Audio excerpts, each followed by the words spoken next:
Sir ಇವಾಗ ಒಂದ್ ದಿವಸಕ್ಕೆ ಒಬ್ಬ ರೈತ ಒಂದು ಮಹಿಳೆ ಇದ್ರು ರೈತ ಹುಲ್ ತಂದು ಹಾಕಿದ್ರೆ ಒಬ್ಬ ಗಂಡಸು ಈಗ ಡಿಗ್ರಿ ಮಾಡಿ MBA ಮಾಡಿದ್ರು ಇವತ್ತು 20 ರಿಂದ 25 ಸಾವಿರ ಸ್ಯಾಲ್ರಿ ಕೊಡೋಕ್ಕೆ ಬೆಳಗ್ಗೆ 6 ಗಂಟೆಗೆ ಎದ್ದು ಮನೆ ರೆಡಿ ಮಾಡಿ ಕೆಲ್ಸಕ್ಕೆ ಹೋಗಿ 8 ಅವರ್ ಡ್ಯೂಟಿ ಮಾಡಿದ್ರು ಇವತ್ತು 25 ಸಾವಿರ ಸಂಬಳ ಕೊಡೋಕ್ಕಾಗ ತಿರ್ಗಿ ಸಾಯಂಕಾಲ ಮನೆಗೆ ಬರೋದಕ್ಕೆ ಅವ್ರು ಸಾಕಾಗಿರ್ತಾರೆ. ಅದೇ ಇವತ್ತು ಮಹಿಳೆ ಮನೇಲಿ ಒಂದು ತಿಂಗಳಿಗೆ 15 ದಿವಸಕ್ಕೆ ಒಂದು ಪೇಮೆಂಟ್ ಆನ್ಲೈನ್ ಪೇಮೆಂಟು ಮಿನಿಮಮ್ ಒಂದು 40 ರಿಂದ 45 ಸಾವಿರ 15 ದಿವಸಕ್ಕೆ ಒಂದು ಪೇಮೆಂಟ್ ತಗೋತಾವ್ರು ರೈತರು.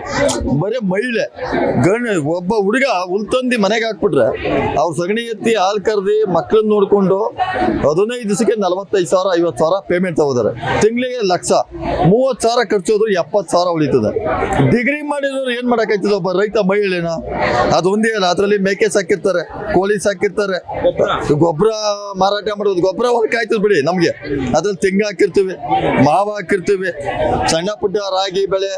ಈಗ ಏನಾದ್ರು ನಮ್ಗೆ ಆಹಾರ ಎಲ್ಲ ಇವತ್ತೊಂದು ಕಣ್ಣಿಗೆ ರಾಗಿ ತಗೋಬೇಕಾದ್ರೆ ಬೆಂಗಳೂರಲ್ಲಿ ಇವತ್ತು 1 kg ಎಸಿಟ್ ಬಂದು 60 ರಿಂದ 70 ರೂಪಾಯಿ ರೈಟ್ ರಾಗಿ ಹಿಟ್ಟು.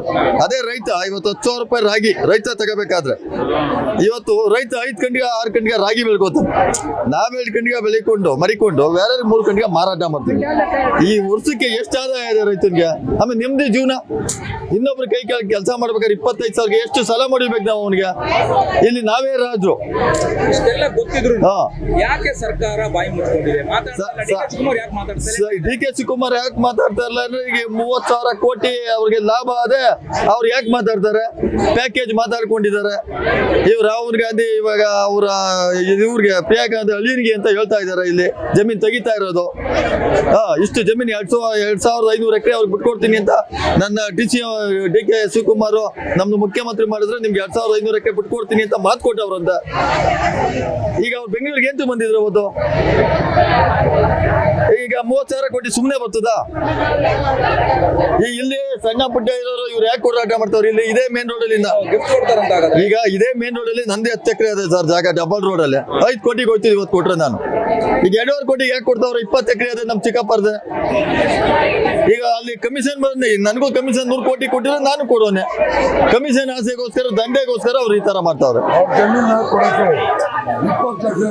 ಇವತ್ತು 2.5 ಕೋಟಿಗೆ ಯಾಕೆ ಕೊಡ್ತಾರೆ ಸರ್? 5 ಕೋಟಿಗೆ ಹೋಯ್ತು ಸರ್. ಇವತ್ತು 20 ಎಕರೆ ಜಾಗ ಅದ ಅವ್ರದ್ದು ಇದೇ ಮೇನ್ ರೋಡ್ ಅಲ್ಲಿ. ಸತ್ಯನ ಸುಳ್ಳು ನೀವೇ ಬೇಕಾದ್ರೆ ಪರಿಶೀಲನೆ ಮಾಡಿ. ಆದ್ರೂ ಇಷ್ಟೊಂದು ಉನ್ನಾರ ನಾನೇ ಹೇಳೋದು 80% ರೈತ ಒಪ್ಪಿಗೆ ಅವರಲ್ಲ. ರೈತರು ಒಪ್ಪಿಗೆ ಇದ್ರೆ ಚೆಕ್ ವಿತರಣೆ ಮಾಡ್ತಾವ್ರಲ್ವಾ GDB ಅಲ್ಲಿ, ಗ್ರೇಟರ್ ಬೆಂಗಳೂರು ಅಥಾರಿಟಿಯಲ್ಲಿ. ಈಗ ನಾವೇನಾದ್ರು ತೊಂದರೆ ಕೊಟ್ಟಿದ್ದೀವ? 80% ಇದ್ರೆ ನೀವು ಮಾಡ್ಕೊಳ್ಳಿ ಅಕ್ವೈರು. ಈಗ ನೀವು 80% ಒಪ್ಪಿಗೆ ಇದ್ರೆ ಯಾಕೆ ಸರ್ ರೈತರಿಗೆ ನೀವು ಇಷ್ಟೊಂದು ಕಷ್ಟ ಕೊಡ್ತಾ ಇದ್ದೀರಿ?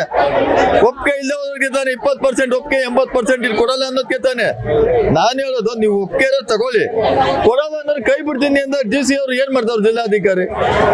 ಜಿಲ್ಲಾಧಿಕಾರಿ ಆದ್ರೆ ಯಾರು? ಪ್ರಜೆಗಳಿಗೋಸ್ಕರ ಅವ್ರು ಕೆಲಸ ಮಾಡಕ್ಕಿರೋದು. ಒಂದ್ ದಿವಸ ಬಂದವ್ರ ಇಲ್ಲಿಗೆ ಅವ್ರು ಇನ್ನೇನ್? ಈಗ ಅವ್ರನ್ನೇನ್ DC ಸಸ್ಪೆಂಡ್ ಮಾಡಿದ್ರೆ ಅವ್ರಿಗೆ ಎಷ್ಟು ಹೊಟ್ಟೆ ಉರಿತದೆ? ಅವರ ಪೊಸಿಷನ್ ಬಂದಿರೋರಿಗೆ ಎಷ್ಟು ಕಷ್ಟ ಬಿದ್ದಿರ್ತಾರೆ?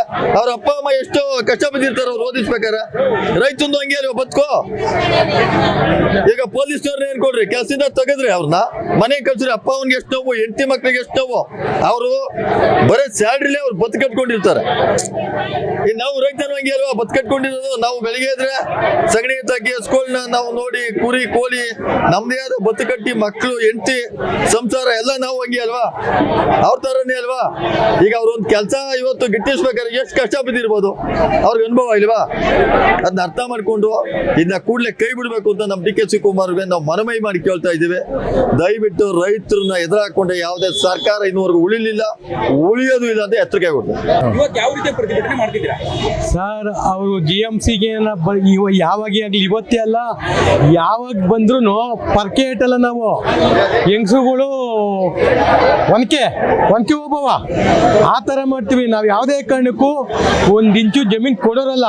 ಅವರು GMC ಮಾಡಿದ್ರೆ ಅವರು GMC ಮಾಡ್ಬಿಟ್ಟು ನಮ್ಮ ಹಿಂಬರ್ದಲ್ಲಿ ನಾವು GMC ಮಾಡೋರನ್ನ ನಾವು ಮಾಡ್ತೀವಿ, ಬೇರೆಯವ್ರನ್ನ ನಾವು ಮಾಡಲ್ಲ ಅಂತ ಬರ್ಕೊಡ್ಲಿ ಡಿ ಸಿ ಆರ್ ಬರ್ಕೊಟ್ಟಾಗ ನಾವು ಯಾವುದೇ ಅವ್ರಿಗೆ ತೊಂದರೆ ಕೊಡಲ್ಲ. ಯಾರಿಗೆ ಹೇಳಿ, ಜಮೀನು ಕೊಡ್ತೀವಿ ಅಂತ ಇರಲ್ಲ, ಅವ್ರಿಗೆ ನಾವು ಯಾವುದೇ ಕಾರಣಕ್ಕೂ ತೊಂದರೆ ಕೊಡಲ್ಲ. ಅವ್ರ ಪಾಡ ಅವ್ರು ಮಾಡ್ಕೊಳ್ಳಿ. ಏನೂ ಇಲ್ದಿರ ದಿಕ್ಕು ದೇಶ ಇಲ್ದಿರ ಅವ್ರು ಇಷ್ಟ ಬಂದಂಗೆ GMC ಮಾಡಿಕೊಂಡು ಜನನ್ನ ದಿಕ್ಕು ತಪ್ಪು ವ್ಯವಹಾರ ಮಾಡಿದಾಗ ನಾವು ಇರ್ತೇವ ಸರ್. ನಮ್ಮ ಎದೆ ಮೇಲೆಲ್ಲ ನಾವು ಗುಂಡೆಟ್ಟು ಹೊಡಿತೀವಿ ಅಂದ್ರೂ ಇಲ್ಲ, ನಾವು ಫೈರ್ ಮಾಡ್ತೀವಿ ಅಂದ್ರೂ ಇಲ್ಲ, ನಾವು ಯಾವುದೇ ಕಾರಣಕ್ಕೂ ಜಮೀನು ಯಾವುದೇ ಲೆಕ್ಕಕ್ಕೂ ಕೊಡಲ್ಲ. ನಾವು ಯಾಕೆ ಗೊತ್ತಾ, ರೋಸ್ ಹಾಕಿದ್ದೀವಿ.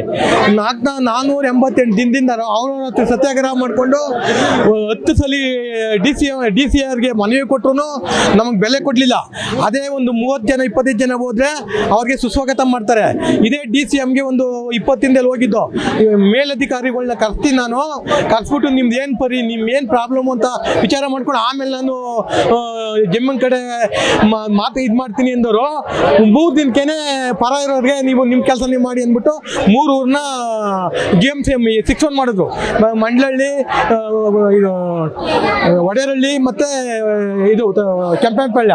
ಇವ್ರು ಏನು ಇಟ್ಕೊಂಡಿದ್ದು ಇದು ಮಾಡ್ಯವ್ರಿ, ರಿಯಲ್ ಎಸ್ಟೇಟ್ ಮಾಡೋಕ್ಕೆ, ರಿಯಲ್ ದಂಧೆ ಮಾಡೋಕ್ಕೆ. ಅವರು DK ಶಿವಕುಮಾರ್ ಯಾಕೆ ಮಾಡ್ತಾರೆ ಗೊತ್ತಾ ಸರ್, ಅವ್ರ ಪಕ್ಕದಲ್ಲಿ ಇವಾಗ ಇದು ಕೆಂಪನಪಾಳ್ಯ ಅವ್ರದ್ದು 300 ಎಕರೆ ಜಮೀನು ಅದೇ, ಆ ಥರಲ್ಲಿ ಸೇರಿಸ್ಕೊಂಡು ಒಂದು ಪ್ಲಾಟ್ ಮಾಡೋದು ಅಂತ. ಮಂಡ್ಲಲ್ಲಿ ಇದ್ದಾವೆ ಒಂದು ಐಶ್ವರ್ಯ ಹತ್ರ ಒಂದು 300 ಎಕರೆ ಜಮೀನು ಅದೇ. ಅದು ನೀವೆಲ್ಲ ಮಾಡ್ಕೊಂಡು ಪ್ಲಾನ್ ಮಾಡಿಕೊಂಡು ಅವೆಲ್ಲ ರಿಯಲ್ ಎಸ್ಟೇಟ್ ಮಾಡಿಕೊಂಡು ದಂಧೆ ಮಾಡೋಕ್ಕೆ. ಆಮೇಲೆ ಏರ್ಪೋರ್ಟ್ ಮಾಡ್ತಾವ್ರೆ ಮಂಡ್ಲಲ್ಲಿ ಇದ್ದಾವೆ, ಅವ್ರದ್ದೇ ಜಮೀನು ಅದೇ ಏರ್ಪೋರ್ಟ್ ಮಾಡೋಕ್ಕೆ.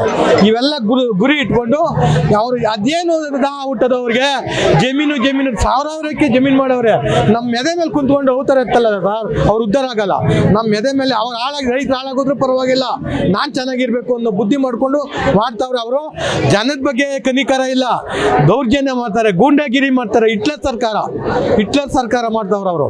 ಈ ಹಿಟ್ಲರ್ ಏನಾದ ಲಾಸ್ಟ್ಗೆ ಅವನೇ ಗುಂಡಿಕೊಂಡು ನಾವು ನಾಯಿ ಗುಂಡಿಕೊಂಡು ಸತ್ತೋದ.